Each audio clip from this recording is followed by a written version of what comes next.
Astaghfirullah. Bismillahirrahmanirrahim.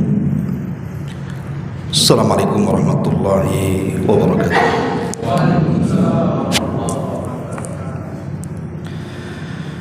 Alhamdulillah wassalatu wassalamu ala Rasulillah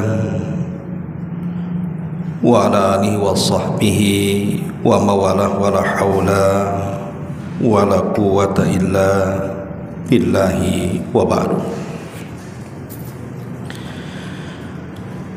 Alhamdulillah, segala puja dan puji hanya milik Allah subhanahu wa ta'ala. Salawat dan juga salam kita hadiahkan kepada Rasul kita Nabi besar Muhammad sallallahu alaihi wa ala alihi wasallam. Pembahasan di malam hari ini biasa pembahasan nasihat, di mana kita akan membahas tentang 8 perkara yang harus dikeluarkan dari rumah-rumah kaum muslimin.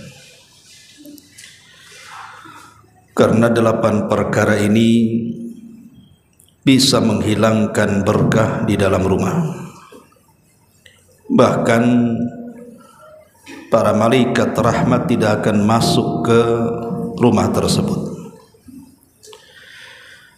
Apa saja 8 perkara yang disebutkan para ulama yang tidak boleh ada dalam setiap rumah muslim dan harus dikeluarkan?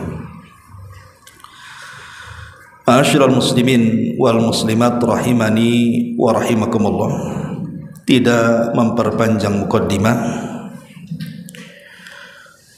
pertama, tentu perkara yang merusak akidah, seperti jimat-jimat dan tangkal-tangkal, tidak boleh ada pada rumah setiap muslim, karena ini akan merusak akidah. Karena banyak di rumah-rumah kaum muslimin yang mereka tidak paham tentang hukum menggantungkan jimat. Sadar apapun tidak, maka sebagian mereka telah terjerumus kepada syirkul akbar. Walaupun dalam hal ini memang para ulama sendiri berselisih pendapat tentang hukum menggantungkan jimat itu. Kalau mereka meyakini bahwa yang mendatangkan manfaat ataupun yang mencegah madarat itu adalah Allah, tetapi mereka menjadikan sebab gantungan-gantungan jimat-jimat dan tangkal-tangkal ini, maka menjadikan sebab yang bukan sebab itu masuk pada kategori syirkul asghar, syirik kecil.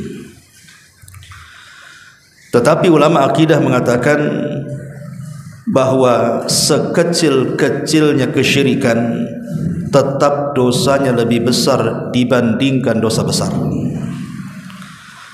Artinya walaupun itu syirkul asghar, syirik kecil, tapi lebih besar dosanya dibandingkan zina, dibandingkan membunuh, dibandingkan berjudi, minum khamar dan yang semacamnya. Tetapi kalau seandainya keyakinannya bukan hanya menjadikan sebab yang bukan sebab, tetapi keyakinannya memang tangkal dan jimat itulah yang kemudian mendatangkan manfaat ataupun mencegah sebuah madarat, maka tidak syak lagi ini masuk pada kategori syirkul akbar, syirik besar, dan pelakunya keluar dari Islam kalau dia meyakini bahwa jimat-jimat dan tangkal-tangkal itu yang mendatangkan manfaat atau mencegah madarat. Tapi umumnya masyarakat kaum muslimin tidak bisa membedakan apakah dia sedang menjadikan sebab ataukah sedang menjadikan zat jimat itulah yang membawa manfaat. Karena kan perbedaannya hanya tipis saja. Yang satu meyakini zatnya, yang satu meyakini sebabnya. Tapi secara umum biasanya orang yang sudah yakin dengan tangkal dan jimat itu, maka biasanya mereka jatuh kepada syirkul akbar, jarang jatuh kepada syirkul asghar itu. Makanya ini yang pertama, kalau bisa jangan sampai ada tangkal, ada jimat, ada rajah dan yang semacamnya, karena ini merusak akidah dan penghuninya telah melakukan dosa yang paling besar, dan dipastikan tidak akan ada keberkahan dalam rumahnya. Ini yang pertama. Kemudian yang kedua, tidak boleh dalam rumah-rumah kaum muslimin, bahkan harus dikeluarkan, adalah gambar-gambar yang bernyawa. Dan itu paling banyak di tengah-tengah kaum muslimin. Gambar-gambar yang bernyawa itu digantung, dijadikan semacam lukisan atau mungkin foto-foto dan begitu seterusnya. Kemudian diletakkan di dinding-dinding, entah di ruangan tengah, di ruangan tamu, entah di kamar, kan gitu. Maka menempelkan gambar yang bernyawa, maka ini bisa menjadikan rumah itu dicabut berkahnya, karena malaikat tidak akan masuk ke rumah yang ada gambar yang bernyawa. Dan itu berdasarkan hadis Nabi SAW mengatakan, la tadkhulul malaikatu baitan fihi kalbun wala suratun. Malaikat tidak akan masuk rumah yang di dalamnya terdapat anjing ataupun gambar lukisan. Yang dimaksud gambar di sini, menurut para ulama seperti Syekh Utsaimin, Syekh bin Baz dan yang lainnya mengatakan artinya makhluk-makhluk yang bernyawa. Tetapi selain gambar makhluk-makhluk yang bernyawa, umpamanya pemandangan, gambar gunung, gambar sungai, gambar lautan, gambar taman, gambar rumah dan begitu seterusnya, maka ini tidak termasuk. Makanya kalau rumah kita ingin dimasuki malaikat rahmat, karena yang membawa berkah ke dalam rumah itu kan malaikat rahmat. Jadi kenapa berkah dalam rumah seorang muslim itu meluas? Itulah karena banyak dimasuki malaikat rahmat. Lah Nabi SAW mengatakan tidak akan masuk malaikat yang rumahnya terdapat anjing dan gambar. Maka sebaiknya kalau masih meletakkan gambar-gambar, apakah itu gambar keluarga, foto-foto keluarga, sebaiknya ditanggalkan. Kalaupun dibilang sayang untuk dibuang, kan bisa ditaruh di album umpamanya, kemudian diletakkan di lemari, kan itu ya, yang kapan-kapan bisa dilihat, tidak harus kemudian dipajang. Apalagi lukisan-lukisan gitu ya, yang memang menyerupai gambar-gambar yang bernyawa, itu juga sama, maka sebaiknya tidak dipajang. Ma'asyiral muslimin wal muslimat rahimani wa rahimakumullah. Kemudian juga selain daripada itu, yang ketiga adalah patung-patung. Kecuali patung-patung ini semacam boneka yang dihinakan untuk permainan anak-anak, sebagian para ulama bolehkan. Karena ada biasanya antum belikan boneka untuk anak-anak, maka ulama memberikan rukhsah. Walaupun demikian, kalau seandainya antum menghapus mukanya atau mencopot matanya, itu lebih baik lagi, kan begitu ya, supaya tidak nampak kepalanya. Karena sebuah hadis dijelaskan, jadi Nabi SAW ketika Jibril hendak mendatangi rumah beliau, tiba-tiba Jibril enggak masuk, dia tidak mau masuk. Bayangkan Jibril aja tak mau masuk ke rumah Nabi lagi ya. Maka Nabi SAW bertanya kepada Jibril, kenapa dia tidak masuk? Apa jawabannya?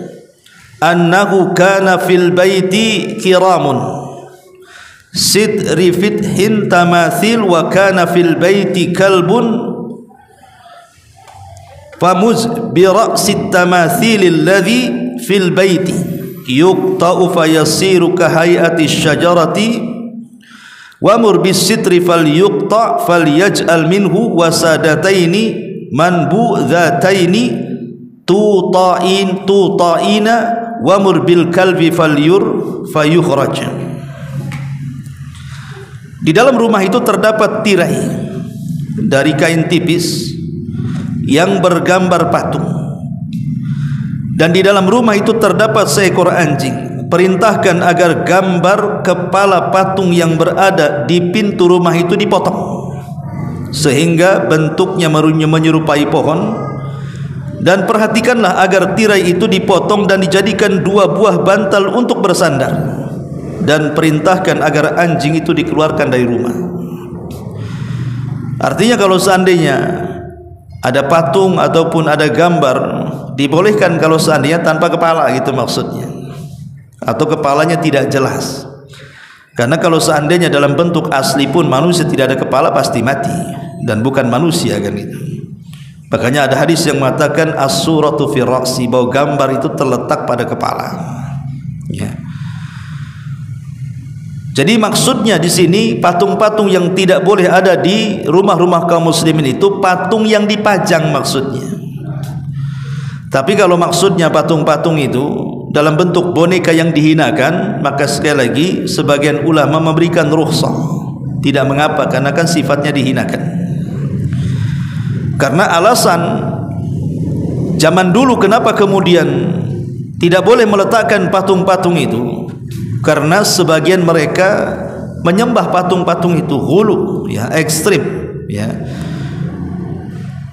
Kalaupun seandainya ada yang beralasan kan kita tidak menyembahnya, walaupun tidak menyembahnya itu tasyabbuh bil kufar namanya, menyerupai orang kafir, ya. Maka apalagi kalau patung-patung itu sebagiannya diletakkan itu dalam bentuk patung-patung yang disembah oleh orang-orang di luar daripada Islam, maka lebih haram lagi, tidak boleh. Maka sebaiknya dibersihkan, kecuali mungkin mainan anak-anak. Selain itu maka dilarang, sebaiknya jangan ada di rumah-rumah kaum muslimin. Termasuk juga yang keempat adalah beberapa rumus dari agama lain, seperti ada kaos-kaos yang bergambar salib umpamanya, kan, atau simbol-simbol tertentu, simbol-simbol LGBT, ada macam gambar pelangi atau apa istilahnya, ya, ya. Maka sebaiknya tidak ada dalam rumah kita itu, karena para ulama sudah membahas perkara ini, dan Asy-Syaikh Utsaimin rahimahullahu taala mengatakan kalau memang jelas-jelas bahwa gambar itu berbentuk salib, jelas-jelas berbentuk salib, ya, bukan sebuah hiasan dalam pakaian. Pamannya ada semacam gambar kok nampak ada salibnya. Kalau tujuan salib yang digambar itu bukan memang semata-mata memang itu rumus dari rumus orang-orang kafir, tidak masalah. Seperti mamanya kusen jendela, kan, gini, kan ada tuh kusen jendela tuh dia tengahnya cuman gini saja nampak salib, itu kan tidak bermaksud membuat salib, ya, memang begitu bentuknya, ya. Jadi kata Syekh Utsaimin, kalau maksudnya semacam hiasan dalam rumah dan tidak dimaksudkan rumus daripada orang-orang kafir, maka tidak mengapa. Tapi kalau seandainya itu rumus-rumus daripada orang-orang kafir, maka dilarang. Entah nempel di kaos, gitu, ya, entah mungkin dalam bentuk bendera atau apa namanya, maka sangat dilarang. Karena bagaimanapun di antara makna kalimatul la ilaha illallah adalah adanya wala wal bara, supaya kita meletakkan loyalitas kepada Allah, kepada Rasul, dan kepada orang-orang yang beriman, dan kita memusuhi musuh Allah, musuh Rasul, dan musuh orang-orang yang beriman, ya. Jadi izzah kaum muslimin itu akan bangkit ketika dalam segala hal menyelisihi mereka. Makanya Nabi SAW itu dalam segala hal ingin menyelisih orang kafir, sampai ketika bicara tentang uban, rambut putih yang di kepala, Nabi SAW bertanya kepada para sahabat, bagaimana uban-ubannya orang-orang Yahudi itu? Bagaimana uban-ubannya orang Yahudi? Sahabat mengatakan, Rasul, mereka membiarkan memutih. Maka Nabi SAW mengatakan, idzan, kalau begitu, kata Rasul, warnai uban-uban kalian, tapi jauhi warna hitam. Rasul mengatakan, warnai rambut-rambut kalian, tetapi jauhi warna hitam. Dan dari sini maksud mewarnai rambut yang dianjurkan dan disunnahkan itu maksudnya rambut yang beruban. Kalau rambutnya masih hitam, ngapain pula kemudian dicat diwarna-warni? Coba dicantik-cantik hitam. Orang yang putih pengen hitam, ini pula hitam diputihkan. Ya, jadi intinya bahwa Rasul itu dalam segala hal ingin menyelisihi orang-orang kafir. Sampai dalam hal makan saja, Nabi SAW kenapa melarang ketika kita ini berbuka atau sahur? Kata Nabi SAW, la yazalu ummati bi khairin, akan senantiasa umatku di atas kejayaan ma'ajjalul fitrah, ketika mereka menyegerakan berbuka. Berbuka itu kan urusan makan. Lalu apa urusannya dengan kejayaan? Apa gara-gara makan Islam akan kuat? Bukan masalah makannya, tapi masalah penyelisihan terhadap ahli kitab. Karena ahli kitab juga puasa, kita juga puasa masalahnya. Cuman kalau kita puasa bukanya ketika maghrib, tapi mereka bukanya ketika malam sudah menutup dan bintang sudah bermunculan. Makanya jangan sampai kemudian bintang muncul kita pula belum berbuka. Segerakan berbuka, semata-mata matahari tenggelam berbuka, untuk menyelisihi orang kafir. Karena dalam penyelisihan itulah terdapat kejayaannya di situ. Makanya kenapa Umar bin Khattab saja sampai merubah penanggalan Masehi kepada Hijriah kan, supaya menyelisihi mereka. Maka sangat disayangkan ada beberapa kaum muslimin yang terkadang saking gandrungnya dengan pemain-pemain bola yang kafir, itu sampai kemudian rumus-rumus yang biasa mereka pakai juga, yang merupakan simbol-simbol Yahudi atau simbol-simbol Nasrani yang ada di kaos-kaos itu, mereka loh pakai juga. Mana izahnya kaum muslimin sehingga harus tasyabuh dengan mereka? Bukankah Rasul yang mengatakan, man tasyabbaha biqaumin fahuwa minhum? Barang siapa yang tasyabuh dengan sebuah kaum, maka dia termasuk kaum itu. Wa man yatawallahum fa innahu minhum. Barang siapa yang berwala kepada mereka, maka dia termasuk mereka. Ma'asyiral muslimin wal muslimat rahimani wa rahimakumullah. Ini yang keempat. Kemudian yang kelima, anjing. Tidak boleh di rumah-rumah kaum muslimin ada anjing. Karena bukan hanya malaikat tidak akan masuk, jadi malaikat rahmat tidak akan masuk ke rumah yang memelihara anjing, tapi lebih daripada itu, Nabi SAW mengatakan, maniktana kalban illa kalba masyiatin au kalba saydin naqasa min amalihi kulla yaumin qirat. Siapa yang menjadikan anjing rawatannya, sekarang kan kadang-kadang ada anjing yang lucu-lucu itu, yang kecil-kecil itu, lebih lucu pula daripada kucing dia, lebih lucu pula dari kelinci, bahkan dijadikan kontes pula ya, bahkan bangga pula kalau dia menang. Padahal Nabi SAW mengatakan, siapa yang menjadikan anjing rawatannya, kecuali ada pengecualiannya, kecuali anjing untuk menjaga ternak, illa kalba masyiatin, ataupun anjing untuk berburu, maka ini tidak mengapa. Itu pun dengan syarat tidak boleh diletakkan dalam rumah kan, harus di kebun lah, taruh di kebun gitu. Ataupun anjing penjaga tanaman. Kalau selain 3 anjing ini, maka Rasulullah SAW mengatakan, sesiapa yang menjadikan anjing rawatannya kecuali 3 anjing ini, niscaya berkuranglah 1 qirat pahalanya dalam setiap harinya. Arti qirat itu, ketika Nabi SAW bicara tentang keutamaan orang yang menyalatkan jenazah dan menguburkannya, apa kata Rasul? Kalau hanya menyalatkan dapat 1 qirat, kalau sampai menguburkan dan menyalatkan maka dapat 2 qirat.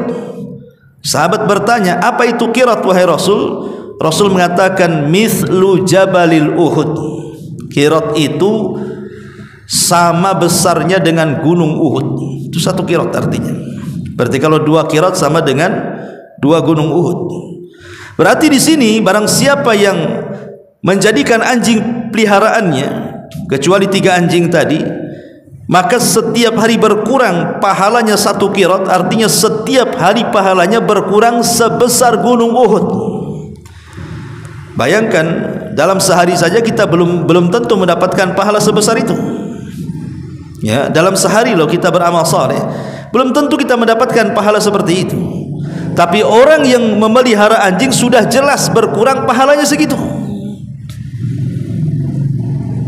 Belum lagi kemudian masuk kepada bab idha'atul mal, yang menghambur-hamburkan harta kan begitu. Karena memelihara anjing itu makanannya pun tidak sembarang. Tidak mungkinlah anjing dikasih makanan yang kita makan pun tak mau juga, sayur asem, ikan asin, mana mau. Itu ada sendiri kan, peletnya pun mahal-mahal tuh. Belum lagi perawatannya, kepesoknya, belum lagi macam-macam, belum lagi suntik, macam-macam. Ya, sampai pasir untuk beraknya saja mahal gitu. Itu termasuk idha'atul mal tuh. Ya, idha'atul mal itu namanya menyia-nyiakan harta. Dan itu juga akan ditanya setiap harta yang dikeluarkan untuk sesuatu yang tidak ada manfaatnya. Bayangkan dalam satu hari untuk perawatan anjing yang cantik-cantik itu melebihi makan orang miskin tuh. Ya kan, melebihi makan orang miskin loh. Jangankan anjing, kucing saja udah terasa tuh. Untuk merawat kucing yang mungkin yang bukan kampung lah ya. Kalau kampung kayak kita semua dimakan ya. Tapi kayak kucing Persia, kucing Anggora atau yang semacamnya dengan berbagai macam jenisnya, itu kan perawatannya luar biasa tuh. Ya. Jadi di sisi dari mana saja memelihara anjing itu madaratkan, apalagi anjing ini najisnya lebih tinggi dibandingkan najis babi. Karena Nabi SAW ketika bicara soal najis anjing tidak seperti najis babi. Padahal babi itu jelas-jelas haram kan, tapi anjing itu najisnya lebih besar dibandingkan babi. Karena kalau seandainya seseorang terjilat dengan liurnya anjing, itu harus dicuci 7 kali plus dengan tanah, itu masalahnya. Dan tidak ada najis yang paling besar melebihi najis liurnya anjing. Karena pensyariatannya itu, kalau najis biasa kan kata Nabi berdasarkan ijma kesepakatan ulama, kalau najis biasa dicuci 3 kali sudah selesai. Umpamanya antum nginjak kotoran manusia kan najis tuh, keinjak tanpa sandal, cukup dicuci 3 kali selesai, sudah sah, artinya sudah hilang najisnya kan. Tapi kalau kejilat anjing ini beda ya, tidak cukup 3 kali basuhan, harus 7 kali basuhan plus dengan tanah lagi. Kenapa dengan tanah coba? Rupanya Nabi SAW ketika para ulama fikih berbicara, bisa enggak tanah itu digantikan dengan sabun? Maka sebagian ulama mengatakan tidak bisa. Kenapa? Karena bakteri anjing, bakteri yang terdapat liur anjing itu tidak bisa dihilangkan kecuali dengan tanah. Itulah bagaimana hikmahnya kenapa harus dengan tanah ya. Sampai seperti itu gitu ya. Apalagi kemudian para malaikat tidak akan masuk yang ada anjingnya di situ. Selucu apapun anjingnya, malaikat tidak akan masuk.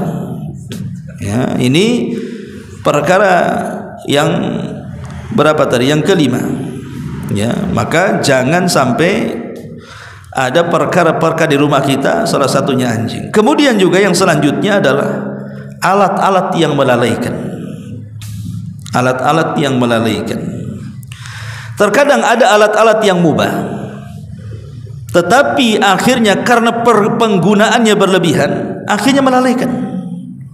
Bahkan sampai melalaikannya ini tingkat keharaman.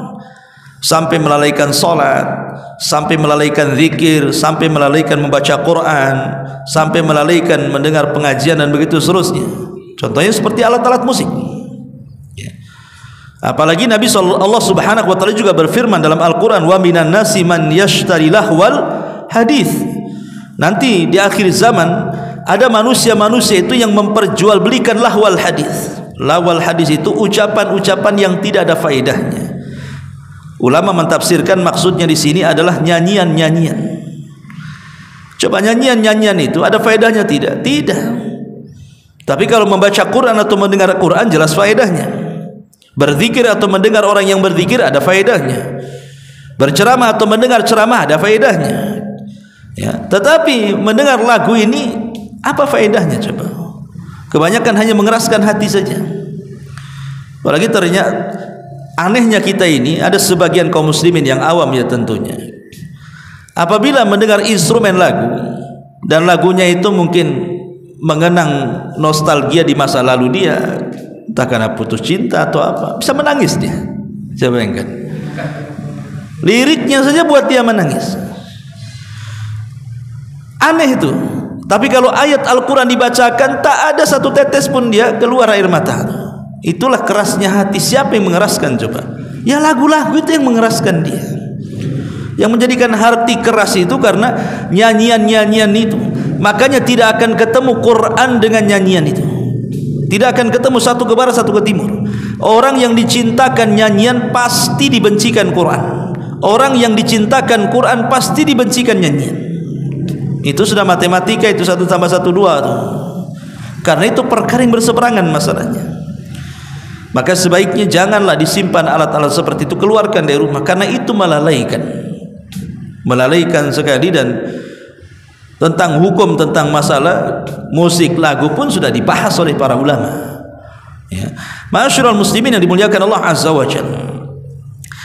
Kemudian termasuk yang selanjutnya yang nomor 6 adalah bejana-bejana yang terbuat dari emas dan perak. Bejana-bejana yang digantung, pamannya jam dinding dari emas, ya, kemudian piring-piring dipajang-pajang di lemari dari emas, dari perak gitu ya. Maka tidak boleh. Ya. Tidak boleh menggantungkan sesuatu yang dilarang. Walaupun sebenarnya emas itu tidak najis. Ya, tetapi ini akan menyakitkan hati orang-orang fakir dan miskin. Mereka susah makan, susah minum, susah mencari pekerjaan, mencari penghidupan. Ini pula emas dijadikan jam dinding pula. Coba apa enggak sakit hati itu? Hati orang-orang kafir itu. Bagus disedekahkan kepada mereka, jelas manfaatnya. Ya, karena jam dinding itu kan banyak gitu. Kenapa mesti dari emas? Menghambur-hamburkan waktu saja. Jam dinding dari plastik saja sama juga waktunya. Kalau jam 6 ya sama, kecuali lobet aja baterainya kan. Bukan masalah emas atau plastiknya ya. Itu masalah baterainya yang lobet. Kalau seandainya beda waktunya atau habis baterainya. Tetapi yang jelas bahwa menggantungkan bejana-bejana dari emas dan perak, maka ini sangat dilarang. Jangankan menggantungkan yang tidak ada faedahnya. Seandainya dijadikan faedah, anggaplah piring itu digunakan untuk makan, tapi piring itu terbuat dari emas dan perak, atau sendoknya lah yang terbuat dari emas perak, atau garpunya, atau mungkin pisaunya dan begitu seterusnya. Maka Nabi SAW mengatakan, la tashrabu fi aniyati zahabi wal fiddah wa la ta'kulu fi sihafihima fa inna lakum fid dunya wa lakum fil akhirah. Kata Nabi SAW, janganlah kalian minum dengan gelas ataupun piring yang terbuat dari emas dan perak. Karena sesungguhnya bejana-bejana tadi itu untuk mereka orang-orang kafir di dunia, dan untuk kalian orang-orang yang beriman di sorga. Jadi kalau kita menggunakannya berarti tasyabuh dengan orang kafir gitu maksudnya. Maka apalagi kalau sampai digantung, tidak digunakan, nah itu bukan hanya menyakiti orang-orang yang miskin saja, tetapi jelas hukumnya sangat diharamkan. Maka sebaiknya jangan menggantung hal-hal yang seperti itu. Ini juga perkara-perkara yang tidak boleh ada pada rumah kita. Ya. Kemudian juga termasuk kotoran-kotoran atau sampah-sampah di rumah kita itu. Ya, makanya antum cari istri itu yang pembersih, jangan pengotor. Kita suami saja kadang-kadang kebanyakan pengotor lah kalau suami kan. Ya, rata-rata lah. Pulang ke rumah ganti pakaian, bukan diletakkan, dilempar. Entah kemana tuh, entah ke kolong-kolong kolong-kolong ranjang. Kadang laki-laki ini kalau dia tidak rapi ya seperti itu kehidupannya. Ditinggal istri seminggu itu rumah kayak kapal pecah tuh biasa. Udah ngotor sana sini ya. Masak mie itu kalau istri cuman cukup kuali, kita dikeluarkan semua pekakasnya itu. Udah masak malas nyuci pula ya kan. Lah ini pengalaman nih. Jadi memang seperti itu. Jadi kotoran-kotoran itu harus dibuang dalam rumah itu. Karena bagaimanapun malaikat tersakiti dengan bau-bau dalam rumah yang bau busuk yang kita sendiri kalau menciumnya tidak suka. Makanya Nabi SAW mengatakan, innal malaikata yata'adza mimma yata'adza bihi banu Adam. Sesungguhnya malaikat itu tersakiti dengan apa yang Bani Adam juga tersakiti. Lah, salah satu ketika para ulama mensyarah hadis ini, maksudnya adalah malaikat itu tidak suka dengan bau-bau busuk sebagaimana kita juga tidak suka dengan bau-bau busuk itu. Maka hilangkan kotoran-kotoran dalam rumah. Apalagi itu tempat daripada tempat-tempat setan.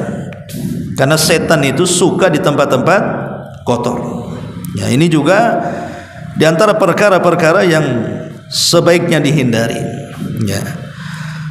Kemudian juga sebagian para ulama mengatakan jangan sampai di rumah kita itu ada kamar-kamar yang dibiarkan kosong. Ya, ada kamar-kamar yang dibiarkan kosong, kecuali mungkin kamar itu memang sengaja untuk gudang kan lain, memang ada manfaatnya. Mungkin buat kamar, satu kamar untuk gudang semua di situ. Ya. Tapi kalau ada kamar-kamar yang kemudian di situ kosong, penghuninya cuman 2 orang saja suami istri, kamarnya pula 4 kan gitu. Maka solusinya kata para ulama, maka jadikanlah kamar-kamar kosong itu entah mungkin dijadikan musola. Ya, kalau memang tidak ada musola, jadikan satu kamar musola. Atau mungkin sekali-kali dijadikan sholat sunnah di situ, atau sekali-kali mengaji di situ. Ya, karena kamar-kamar itu bisa saja kemudian dihuni oleh setan. Jadi kamar-kamar kosong itu biasanya dihuni oleh setan.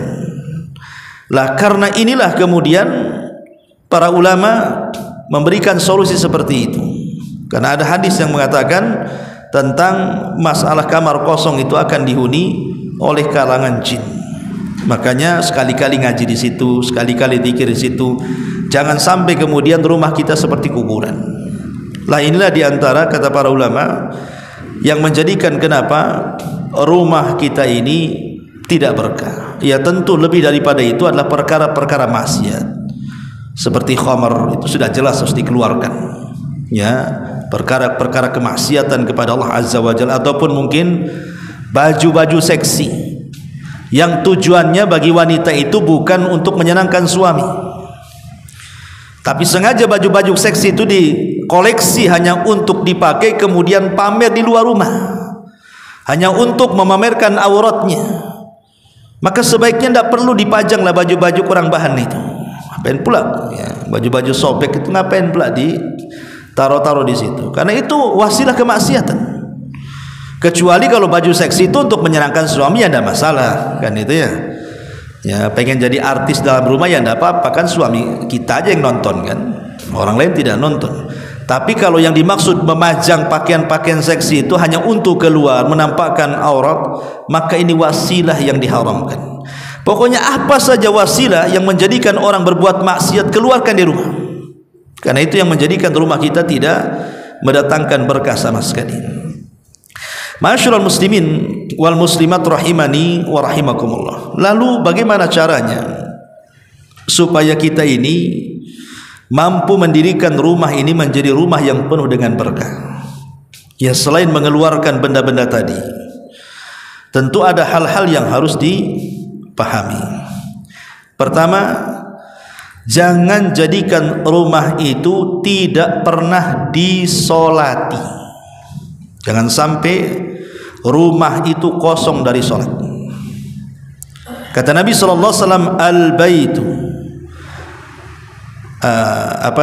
ij'alu min salatikum fi buyutikum, ij'alu min salatikum fi buyutikum wala tattakhiduha qubura.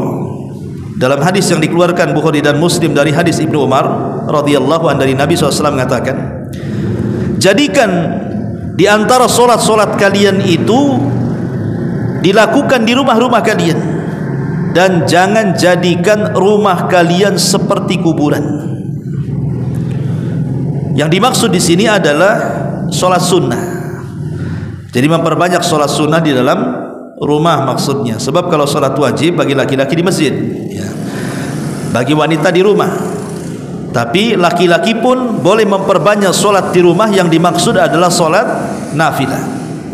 Kenapa demikian? Karena rumah yang tidak disolati, maka Nabi SAW mempermisalkan dengan kuburan. Apa bedanya rumah antum dengan kuburan? Gitu maksudnya.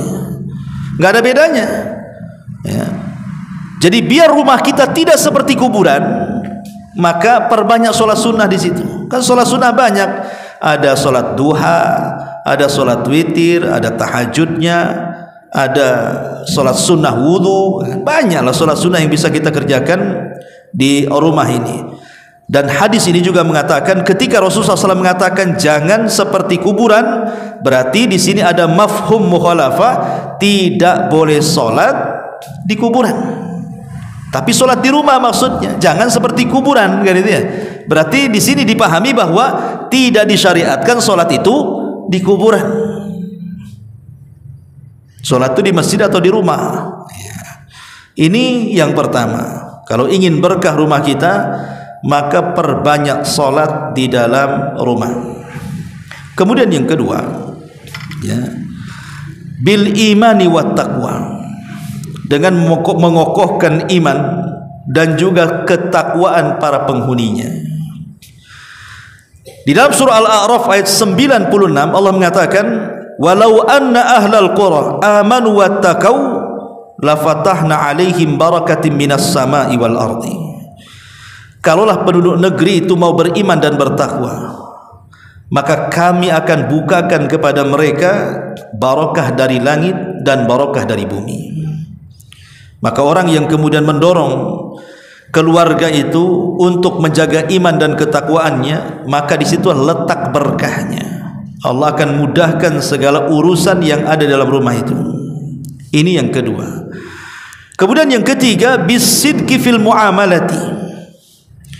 Ada kejujuran dalam muamalah.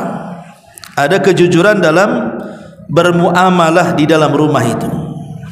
Artinya antara hubungan suami dengan istri, hubungan anak dengan orang tua, kan itu ya. Harus ada kejujuran di situ.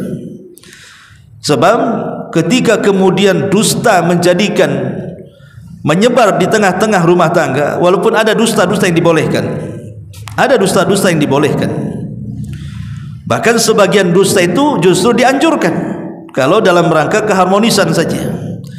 Tapi dusta-dusta yang lainnya yang fatal, yang terkadang mengakibatkan pertengkaran hebat, itu dilarang. Tidak boleh. Umpamanya seorang istri berdusta kepada suaminya, dia ngomong begini, bang, itu suami tetangga itu kalau saya lewat saya dipandangi terus, apa enggak? Padahal enggak sebenarnya. Mungkin suami tetangga ya iya mandang, tapi enggak dipandangi terus, kan itu. Apa enggak panas tuh suaminya, kurang ajar dia ganggu istri saya. Akhirnya kan bertengkar kan. Nah ini kan dusta yang menjadikan masalah rumah tangga jadinya. Ya, maka bermuamalah dengan cara yang jujur. Kemudian bita'allumil Qur'ani wa qiraatihi. Kalau rumah ingin berkah, belajar Quran, pelajari Quran atau baca Quran di situ. Karena rumah-rumah yang ingin dijauhkan daripada setan, karena kan yang membuat bencana dalam rumah itu kan setan, siapa lagi dalangnya? Nggak perlu kita cari kambing hitam, jelas kambing hitamnya itu. Kalau setan, siapa lagi yang menjadikan rumah orang tidak berkah itu? Maka Rasul mengatakan, la taj'alu buyutakum maqabir wa innal baital lati tuqra'u fihi suratul baqarati la yadkhulu syaitan. Kata Nabi SAW, jangan kau jadikan rumah-rumah kalian seperti kuburan. Sesungguhnya rumah yang dibacakan padanya surah Al-Baqarah, maka tidak ada setan yang masuk di rumah itu. Dalam hadis yang dihasankan oleh Syekh Albani rahimahullahu ta'ala, beliau mengatakan thalatha layalin, 3 malam Jadi kalau hari ini kita baca surah Al-Baqarah, berarti 3 malam berikutnya setan akan lari dari rumah. Berarti akan datang setelah 3 malam. Ya baca lagi Al-Baqarah, nanti hilang lagi 3 hari. Ya. Jadi ada yang mengatakan 3 malam dalam riwayat. Seperti yang riwayat yang dihasankan oleh Syekh Albani mengatakan thalatha layalin, selama 3 hari. Dari situ menunjukkan bahwa secara umum membaca Quran atau secara khusus surah Al-Baqarah itu bisa mengusir setan dari rumah, karena setan itulah yang menjadikan berkah tercabut dalam rumah. Banyak-banyak baca Quran.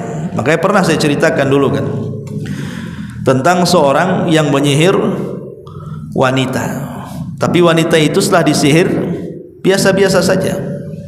Dan saya mendapatkan cerita ini dari Syekh Utsman Khamis hafizahullah ta'ala. Jadi beliau mengatakan ada seorang yang benci dengan seorang wanita, kemudian datang ke dukun, kemudian minta wanita itu disihir.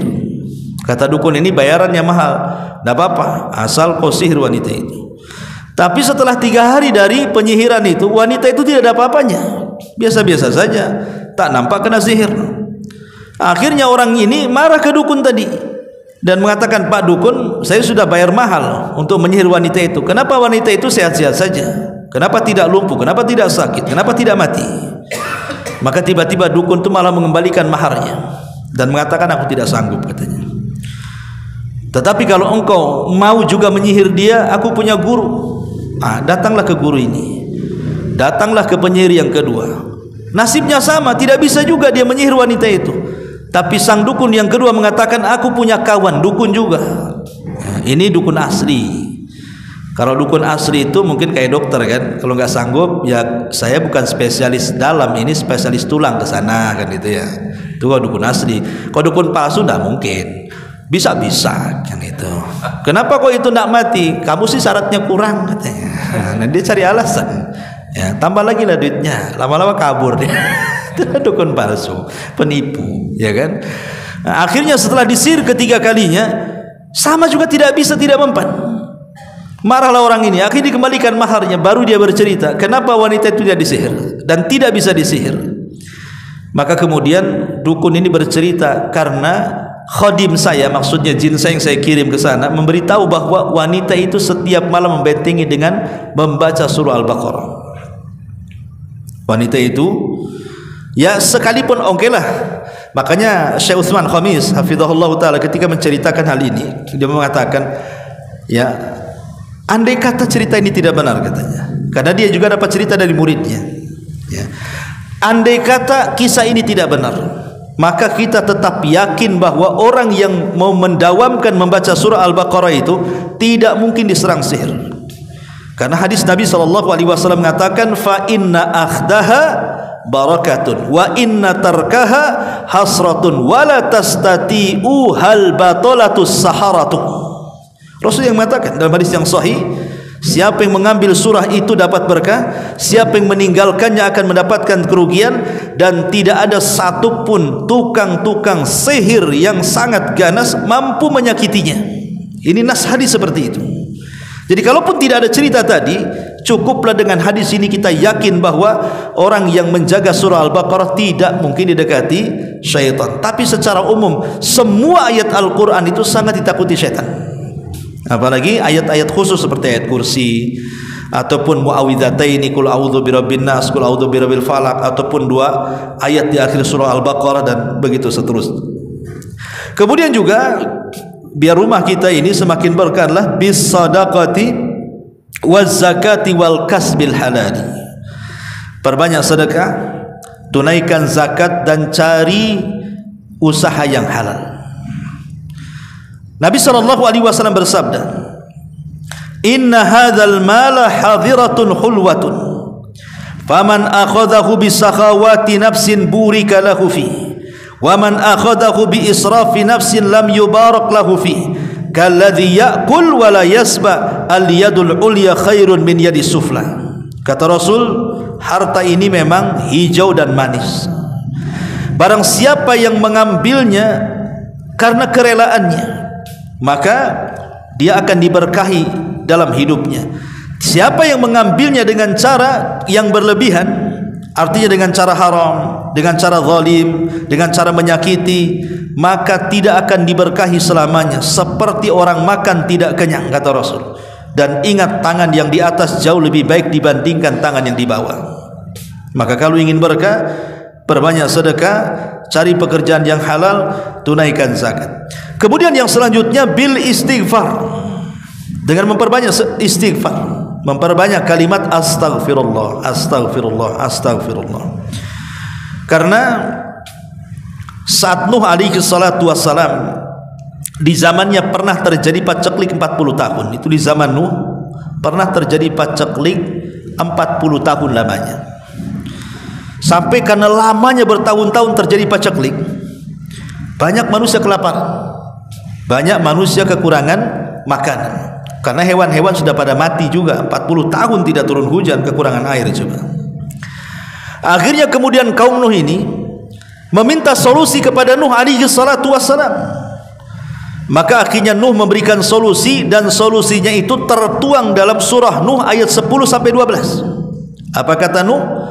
Faqul tustaghfiru rabbakum innahu kana ghaffara yursilis samaa 'alaikum midrara wa yumdidkum bi amwalin wa banin wa yaj'al lakum jannatin wa yaj'al lakum anhara. Kata Nuh kepada kaumnya, perbanyak istighfar. Terlampau banyak dosa yang kalian lakukan, perbanyak istighfar. Karena Rabb kalian adalah Maha Pengampun.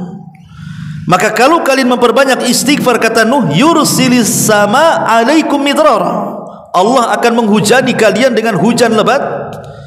Wa yumdidkum bi amwali wa banin, bahkan dengan istighfar itu Allah akan memperbanyak harta dan juga keturunan. Wa yaj'al lakum jannatin wa yaj'al lakum anhara, dan Allah akan jadikan kebun-kebun kalian menghijau dan sungai-sungai kalian teraliri dengan deras. Ini tercantum dalam surah Nuh. Berarti orang yang memperbanyak istighfar, semua kesulitannya akan diangkat, semua kebingungannya akan hilang, dan akan mendapatkan rizki dari arah yang tidak disangka-sangka. Kata Rasul, man lazimal istighfar ja'alallahu min kulli dhikin makhraja wa min kulli hamin faraja wa razaqahu Allahu min haitsu la yahtasib. Siapa yang melazimkan istighfar dalam satu hari itu entah berapa kali, enggak usah dihitung, maka dalam setiap kesempitannya akan datang kelapangan, dalam setiap kebingungannya akan datang kebahagiaan, dan akan datang rizki dari arah yang tidak disangka-sangka. Itulah kehebatan istighfar. Kemudian juga kalau rumah kita ingin berkah adalah di mana para penghuninya mereka berusaha untuk mengeluarkan kata-kata yang santun, tidak mencaci, tidak memaki, tidak melaknat, tidak menghina sesama para penghuni rumah itu. Karena ada di rumah-rumah kaum muslimin itu yang kebiasaannya itu suka mencela, kadang-kadang mengeluarkan kata-kata binatang. Ya, ketika marah itu dikeluarkan tuh kata-kata binatang. Atau mungkin karena sudah latah gitulah, terkadang keluar kata-kata kotor. Ini penghuni rumah, kalau lisannya tidak dijaga, yang keluar adalah kalimat-kalimat yang kotor, tidak akan berkah dalam hidupnya. Tidak akan berkah dalam hidupnya. Karena laknatan, celaan, hinaan itu semua dorongan setan. Berarti di rumah itu banyak setan. Di rumah itu banyak setannya. Berarti harus diruqyah itu satu-satu orangnya itu. Ya. Kemudian juga wal barakatu kullal barakati, tentu barokah di atas barokah. Kalau rumah kita ini ingin penuh berkah, bahkan di atas berkah lagi, adalah ittiba'u Muhammadin sallallahu alaihi wasallam. Ikutilah sunnah Nabi dalam segala hal dalam rumah itu, mulai dari masuk rumah baca basmalah, mengucapkan salam, sebagaimana Rasul mengatakan kepada Anas, wahai Anas, idza dakhalta ila ahlik fasallim alaihim fasallim alaiha. Wahai Anas, kalau engkau pulang menuju keluargamu, ucapkan salam kepadanya, karena itu akan membawa keberkahan kepadamu dan kepada keluargamu. Cuma ringan saja baca basmalah kemudian salam, ya. Kemudian masuk rumah, kalau mau makan ya baca basmalah, makan dengan tangan kanan, makan dengan duduk, ya. Dan begitu seterusnya. Pokoknya kalau bisa sunnah-sunnah walaupun remeh-temeh ataupun besar, kerjakan, pasti berkah tuh hidupnya. Tapi kalau sunnah itu sedikit demi sedikit hilang dari rumah kita, masuk kamar mandi nggak pernah berdoa, mau tidur ya tidak pernah berdoa, kan gitu ya. Pergi dari rumah tidak berdoa, masuk tak ada salam, nah itu kacau rumah itu. Pasti hilang berkah dari dalam rumah, walaupun sederhana ini. Makanya kata para ulama, wal barakatu kullil barakati wal barakatu kullal barakati fit tibai Muhammadin SAW. Maka kalau ingin mendapatkan berkah di atas berkah, maka ikutilah sunnah Nabi sallallahu alaihi wasallam, terapkan di dalam rumah-rumah kaum muslimin. Wallahu a'lam bishawab. Inilah yang bisa saya sampaikan, mudah-mudahan ada manfaatnya. Subhanakallah bihamdika asyhadu an la ilaha illa anta astaghfiruka wa atubu ilaik. Allahu